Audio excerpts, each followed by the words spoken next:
What is up, YouTube? It's your boy The Walk 71 replaced with a 4, and I am here with another review for you guys as I have my WWE Hell in a Cell review. And this was actually a good show from WWE. WWE has been on a streak of bad to mediocre pay-per-views. This show was good. Was it because it's a Hell in a Cell pay-per-view and the Hell in a Cell matches were cool? Was it that this show was shorter than any other show? The show ended an hour early. This show usually ends around, well, like 10. I say about 10 because it's 4 hours, 6, 7, 7, 8, 8, 9. Yeah, about 10. And the show ended about 15 minutes early. Was it that? It only had 8 matches, and at least all 8 matches, I say without the New Day match, because that match was literally just a tournament, and then the week before the pay-per-view, we found out who they were. That's why they put on the pre-show. But the rest of the matches had somewhat of a build. I'm not saying if it was a good build or a bad build, but they had somewhat of a decent build. But yeah, I mess with this show. It's probably one of the best shows WWE has produced this year in terms of pay-per-views, kind of breaking their streak of having bad shows. So first, let's start out with the pre-show matches. We had the SmackDown Tag Team Championship match. So we had Rusev Day versus the New Day. So Day versus Day. Anyways, this match was on the pre-show. At first, I was half paying attention to it because I was playing 2K. But once like the later half of this match happened, I really started to get invested into it because it was really good. Like once Big E had hit the suicide dive spear on Rusev, and then Aiden English hit a front flip over the rope to them, and then the clean spot where Big E put, who was it? I believe it was Aiden English in a powerbomb position, and Kofi Kingston jumped off the top rope and did the stomp after the power bomb. That was pretty cool for a near fall. Another funny near fall almost into this match because the crowd really got into it as the match like progressively got better towards the end, and the crowd was really hot for Rusev Day actually.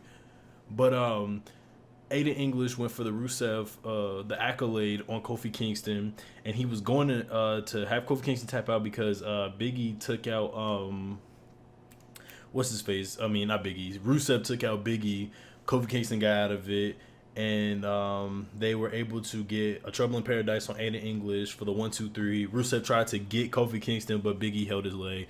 New Day retained. The crowd was kind of mad that New Day won because they were more into Rusev Day winning. I personally had New Day winning because, honestly, I see WWE taking Rusev Day, Aiden English, and Rusev and splitting them pretty soon, and maybe we'll get the Savage Rusev we've had before. But, yeah, it was a good match. It's probably the best pre-show match. It's probably one of the few pre-show matches I actually paid attention to, and ironically enough, one of my favorite pre-show matches happens to have the New Day in it because the Usos won at SummerSlam was really good. It was a good match. So we open up with the first of 2 Hell in a Cell matches as we had Randy Orton versus Jeff Hardy in a brand new red Hell in a Cell. This is pretty interesting. Now, I seen this over the weekend, and it was weird seeing that they changed the color of the Hell in a Cell because the Hell in a Cell for like 20 some years now has consistently been silver, and now it's red, and it's perfect because, you know, that's the whole theme of it. You know that you're in hell, so it's red. But sometimes it can be a little distracting. You can't see certain things through a red cage. It could be a little distracting sometimes. This could have worked in the Attitude Era when it was more darker lighting, but now that they have the HD lights and this is more of like a TV show or more of a TV production, the silver cage would have been better. But this match against Randy Orton and Jeff Hardy was actually, I enjoyed it. It was a good opener. It's like these two went at it. Like my man Jeff Hardy was able to destroy Randy Orton's body, and when you see Randy Orton's back, I'm not trying to be funny or messed up, but I guess I could say it. But Randy Orton's back looked like Kuta Kinte's back off the first episode of Roots when he didn't want to say his name was Toby. Like when he just kept getting whipped. Like Randy Orton's back was bleeding. His arm was bleeding. And then there was eventually a little flesh coming off of Randy Orton's leg. And these are all from chair shots and other kind of stuff. Randy Orton started getting nasty. He took a screwdriver and put it in Jeff Hardy's earlobe because, you know, Jeff Hardy has that giant hole in his ear from, you know, the gauge thing because, you know, that was a thing back in like 2012. And he just took the screwdriver, he put it in, and he just started twisting Jeff Hardy's ear. And the only way Jeff Hardy got out of it was that he kicked Randy Orton in the nuts. That was pretty cool. There was one spot towards the beginning where Randy Orton's kind of front suplex Jeff Hardy through the middle of the ladder. That was cool. It was a lot of savage chair shots. Jeff Hardy hit a swanton bomb on Randy Orton, who had a chair on him. That was for a near fall. Randy Orton hit a DDT, caught Jeff out of nowhere with the DDT. Now, before this, the big story behind this match is that Jeff Hardy promised that he was going to do a big spot for a Hell in a Cell match. This is his first time in the Hell in a Cell, surprisingly. I'm kind of surprised he's never been in one of these before.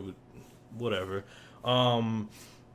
So he's been saying he's going to do something people won't forget. So people are thinking, oh, we're about to see Jeff Hardy die tonight. We're going to see him climb to the top of the Hell in a Cell and hit a swanton bomb, completely miss Orton, and then just get up like nothing happened. But no, the big Jeff Hardy spot is that he set up 2 ladders, put Randy Orton on the table after hitting a twist of fate. He climbed up one ladder, then climbed up another ladder, and then he climbed the top of the cell. Like, not the top of it, but like the roof, I should say. And he started swinging. He swung and he swung and he went for a splash, a body splash, and Randy Orton moved off of the table and Jeff Hardy just went crashing down through the table. On a scale from 1 to 10, of all the stuff that Jeff Hardy has done in his whole career, this wasn't that bad. People were kind of overhyping it, saying it was bad. It wasn't that bad. Jeff Hardy has done a lot worse has happened to Jeff Hardy like 10 years ago. Than honestly now. It was cool. It was a cool spot. It was interesting. I never seen somebody hang off of the roof and just fall and go through the table. It was cool. I won't say I was let down because it's like I didn't think Jeff Hardy was gonna jump off the top of the cell. If we wanted that Jeff Hardy, that's 90s Hardy Boys with a Z Jeff Hardy. We're not getting 40-year-old Jeff Hardy jumping off the top of the cell. So it was cool for what it was. I enjoyed it. After the match, well, let's get to the end of the match, I should say. So Jeff Hardy's dead. The referee's like, no, stop the match. And Randy Orton's like, do your damn job. And he's like, and the referee's conflict. He's like, what should I do? He said, oh, fuck it, I'll count 1, 2, 3. Randy Orton wins. He leaves the ring. Well, first he poses, leaves the ring. And then the stretcher comes. They put Jeff Hardy on the stretcher and take him out. The crowd clapped for Jeff Hardy. It was a good opener match, a good Hell in a Cell match. It was brutal. Like, if you were to look at Randy Orton's back, that's pretty brutal. He got like a slave beating. And I'm not even trying to be funny, but his ass got a slave beating. So the next match we got was the SmackDown Women's title match, as we had Becky Lynch, who was, I don't know if she's heel or face, versus Charlotte, who I don't know is heel or face. I feel like the roles should be reversed because, the whole story from SummerSlam was that Charlotte got her way into the title match, ruined Becky's moment, even though Becky took the pin, ruined Becky's moment of winning the Women's Championship at SummerSlam against Carmella, all this kind of stuff. So the whole story has really been Becky Lynch is tired of Charlotte getting all the opportunities. She's tired of Charlotte always being the one, and she does feel like she's she doesn't want to be Charlotte's, charity case. This match actually wasn't that bad. I actually kind of liked this match until the ending. The ending was really confusing, but the right person won, I think. But I would say the first part of the match was weird because it became a wrestling clinic. And the whole story behind this match is that Becky is supposed to be more aggressive, more fiery, more, not who she was before, where she's like, more, I don't know how to explain it, but Becky Lynch in other matches, like, she's supposed to be more fiery, but instead she's just more technical. She was working on Charlotte's arm for a minute. Becky Lynch's entrance was interesting though, because she barely did all of her mannerisms. She literally just walked to the ring, but she did the little hair flip thing in the ropes. Okay, but yeah, so Becky was doing a lot of technical stuff on Charlotte, which doesn't fit the story of this match. Like I said before, it's supposed to be more aggressive because that is exactly how she's been with Charlotte on SmackDown. Charlotte eventually fought through the pain. She hit a powerbomb for a near fall. What else did she go for? A few other things Charlotte did. But let's get to the ending of this match because it really was a few other things. I would say Becky went for the disarmer, but Charlotte got out of it. So we get to the end of the match, and Charlotte goes for a spear. But somehow Becky was able to counter it into a pinfall, like a regular pinfall, and the referee just counted to 3. But it didn't seem like the match was over, but it was over, and Becky won the title. So Becky was supposed to win the match for sure. She's supposed to win the match because you would know if she wasn't supposed to win the match based off of how they're looking. Like, if you go back to Battleground. Was it? Yeah, Battleground. Was that last year? That couldn't be last year. That was last year. Wow, it feels so long ago. When Kevin Owens faced AJ Styles and he accidentally pinned AJ Styles, and AJ Styles was looking confused and Kevin Owens looking confused. It was like a big mess up on somebody's part in that match. So Becky won. It was just the way it happened. It was a good match though, but the way the ending happened, I really didn't like that. So then after that, Becky had the titles. She's the new SmackDown Women's Champion. She held the title in Charlotte's face. Charlotte tried to shake her hand, and she looked at her, and she walked out the ring, still celebrating with the title. Charlotte had a angry look on her face. I thought Charlotte was gonna tag Becky, but she didn't. So the next match we got was. Oh wait, before I get there, there was something important. I usually don't talk about the backstage stuff because they usually hold no value at all, but I guess I'll mention it. So New Day were celebrating their tag team title win. Kofi Kingston dressed up as an announcer, and basically it ended with the New Day saying that at WWE Super Showdown, the Australia pay-per-view coming next month, that they're going to defend the titles against the Bar. I just found that interesting. I don't know. It was interesting to me. So the next match we got was the Raw Tag Team Championship matches. We had the new Raw Tag Team Champions, Drew McIntyre and Dolph Ziggler versus Seth Rollins and Dean Ambrose. Intercontinental Champion Seth Rollins at that. So I would say this about this match. First half, slow. Second half, lit. So the first half was really just kind of back and forth. I saw little things that it was cool, but I really, if you want to ask me personally, I couldn't remember the first half of the match. I could tell you Dean was a little more aggressive, but let's get to I would say about the last half of the match is where it started to pick up. Let's see, there was a spot where Seth Rollins went for a suicide bomb, and Drew and Dolph caught Seth, and then Dean went for his probably best suicide dive you've ever done onto all of them, just sending everybody crashing down on the floor from the suicide dive. Let's see. There was a close near fall with Dolph Ziggler hitting the zigzag. Let's see. There was Seth Rollins going for the curb stomp, and when he went for it, Dolph Ziggler got out of it, tried to go for the famouser. Seth Rollins went for the buckle bomb, connected for a near fall. Let's see. Dean Ambrose tried to go for the dirty deeds on Drew for a near fall.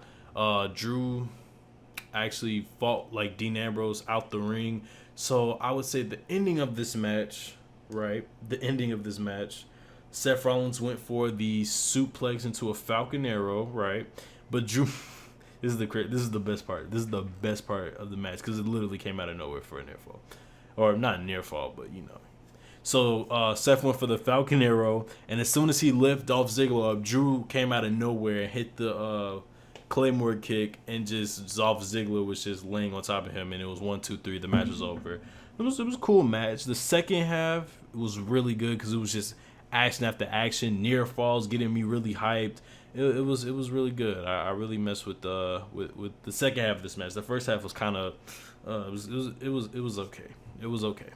So Drew and Dolph retained the titles. Now I thought that the Revival would get involved in this match at some capacity because Drew McIntyre and Dolph Ziggler attacked the Revival and took their title opportunity spot, and won the titles.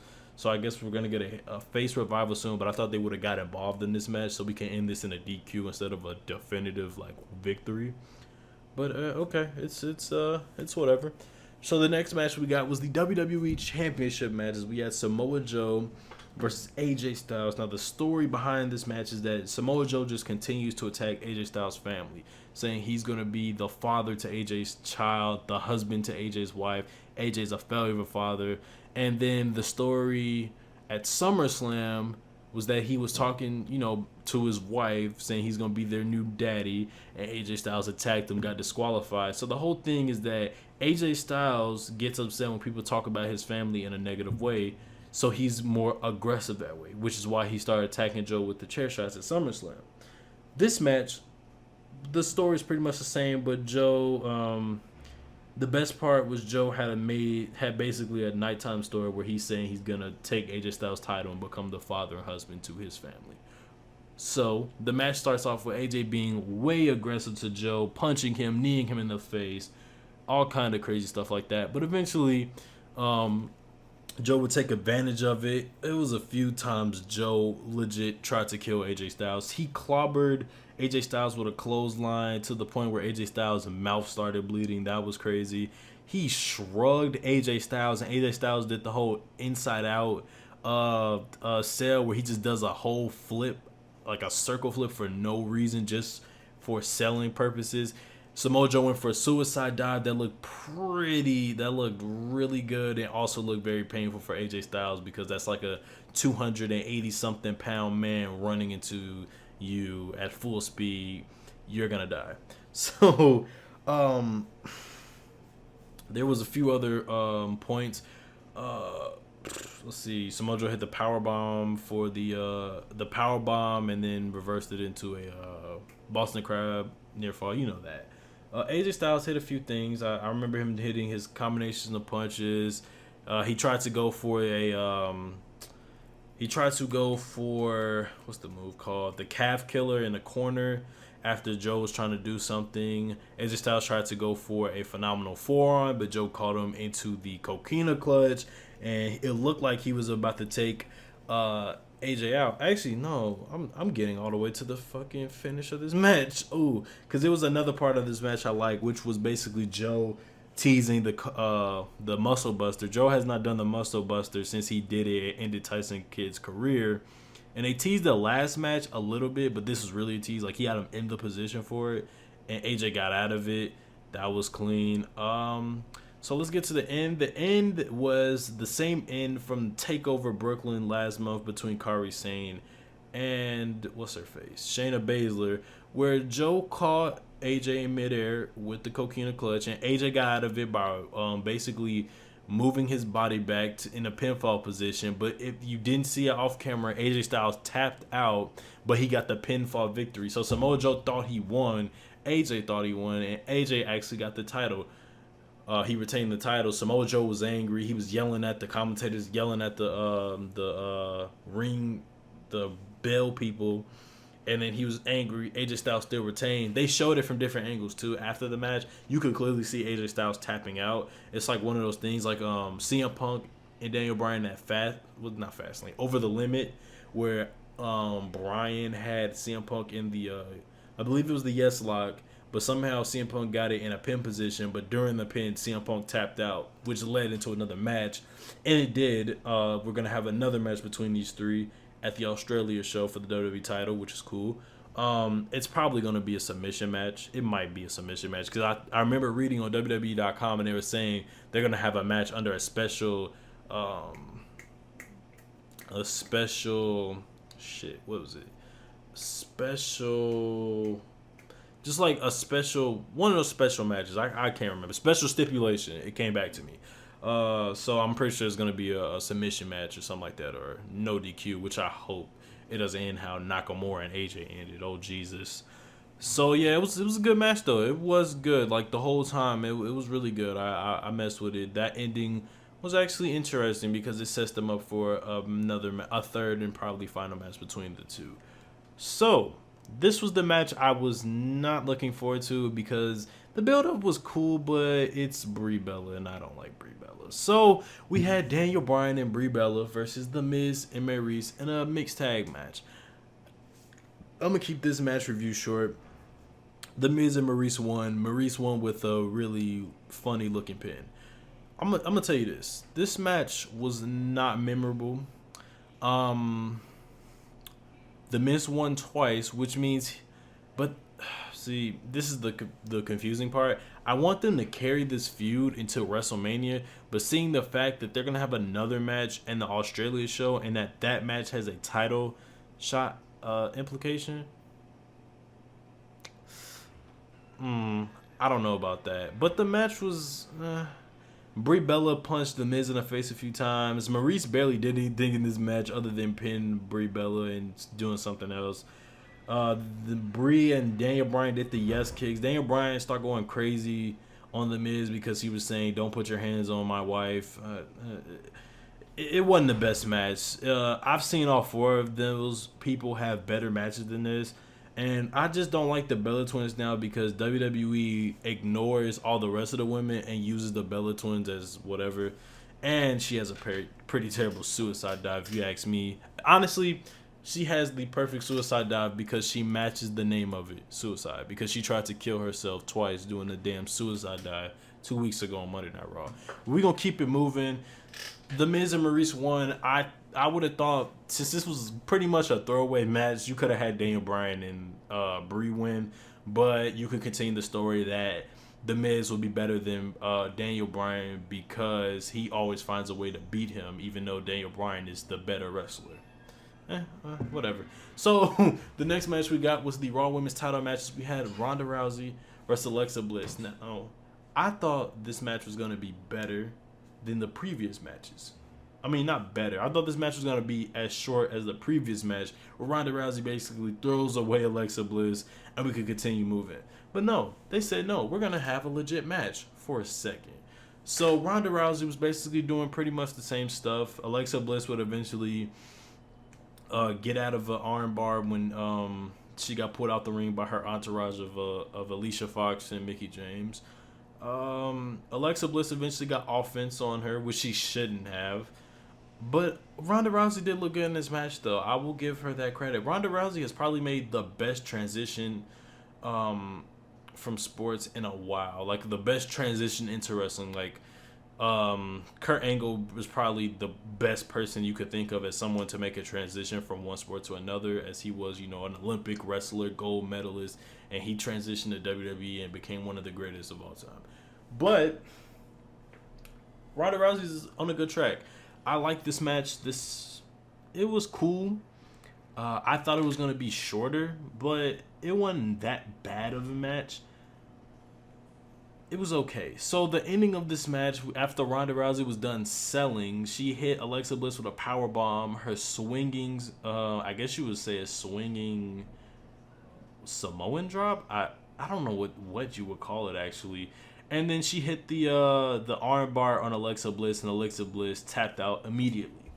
So there was that match. It wasn't nothing to go home to. I don't even know why I just said I liked it. Like, I liked it because the right person won, and Ronda Rousey looked good in the match. But I mean, it's Alexa Bliss. Like, she's not good. Okay, she's a good character, but she's not a good wrestler. Anybody who pays attention and actually watches wrestling knows that. But yeah, it was cool. Ronda Rousey retained. She looked good in the match. Natalya hit a clean suplex on Alicia Fox on the outside. So that was whatever. So the main event of this pay-per-view, we had the Hell in a Cell match, the final one.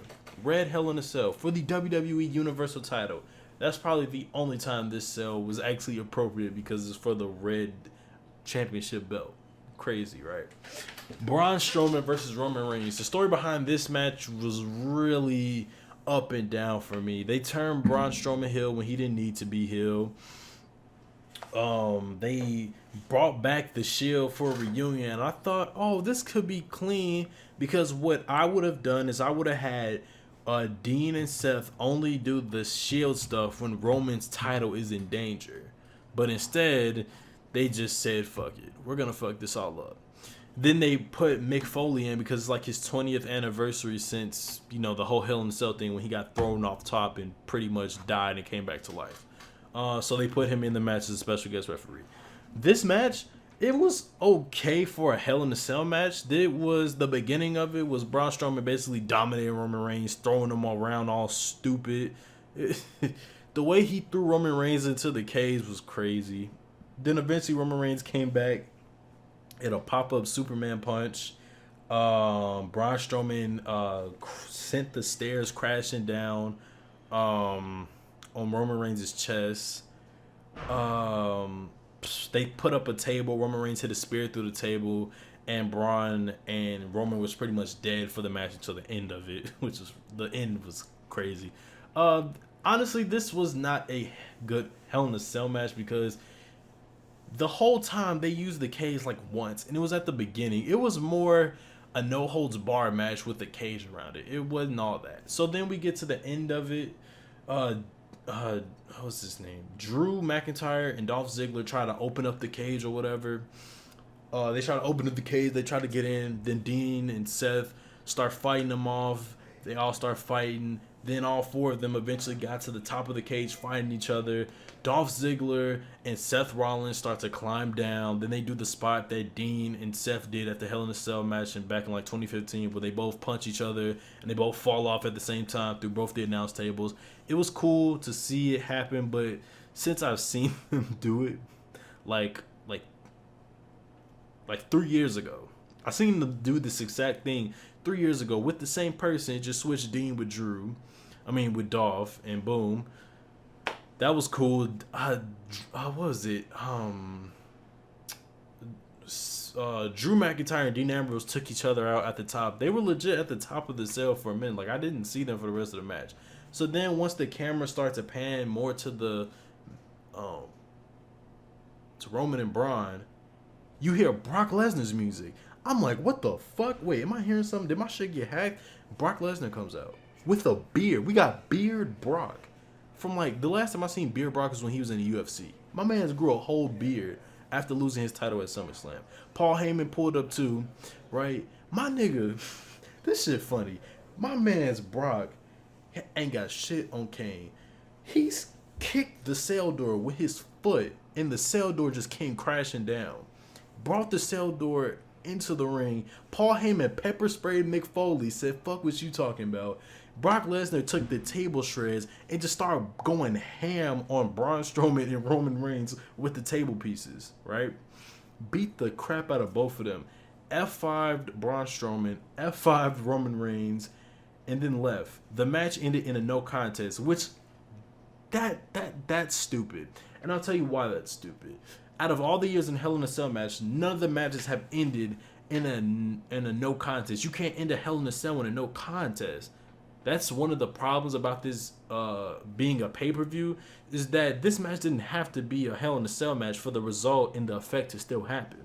Because they barely used the cage, they more or less used the weapons, and Brock Lesnar came, interfered, and ended the match.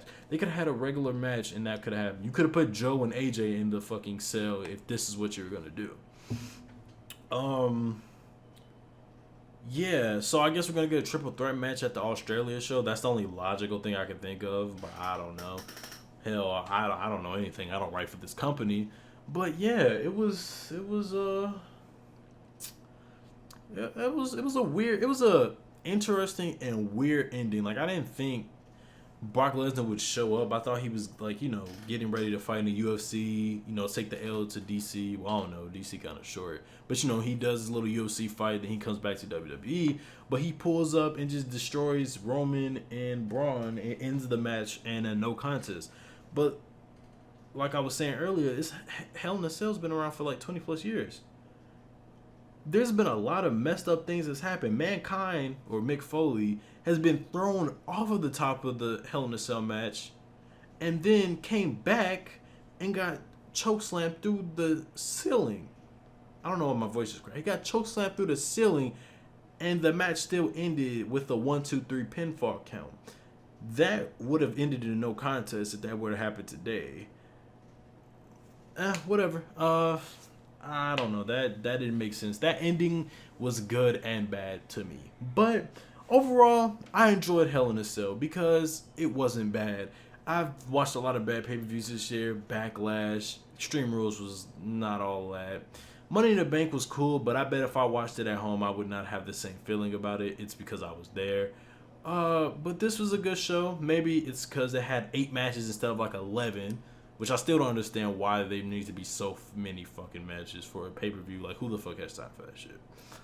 Had 8 matches. The show ended early, so I can get this review out earlier than I usually do, I think, if anybody actually watches it. But, yeah, Hell in a Cell was enjoyable. For a WWE pay-per-view, this is good, because WWE has been on a downward streak, because Raw has been pretty bad. SmackDown is starting to take a dip a little bit, so SmackDown starting to become meh-ish. It went from like being, oh, this is really good, to being, what the fuck was that? But yeah, the show was cool. I stopped giving shows rating. I'll just say if it's good or bad. This show was good. But you guys know what to do. Like, comment, favorite, subscribe, share this. Even though I just said it, share it everywhere among the wrestling community so people can know that I do this. Follow me on all my social media links down in the description below. Follow me on Twitter. I'm okay on Twitter. I'm pretty funny, I guess. I don't know. Follow me on Instagram. What else do I use? Cause my Facebook page, I need to like fix it, cause I don't use it as much. Just cause I'm not a big fan of Facebook anymore, anyways. But I gotta see how I can integrate it with YouTube and not have it integrated with my personal Facebook, so people don't find my personal Facebook. Even though you're not gonna find nothing, cause I don't use Facebook like that anymore. That it's irrelevant right now. But just follow me on all my social media links down in the description below. I'm not making any promises, but I have in mind some 2K videos, because I do have NBA 2K. Yeah, my eyes are closed right now, so I don't know what the fuck what I'm trying to. I'm not trying to be deep and shit, but you guys have a good night. Peace. Or day, whatever. Peace.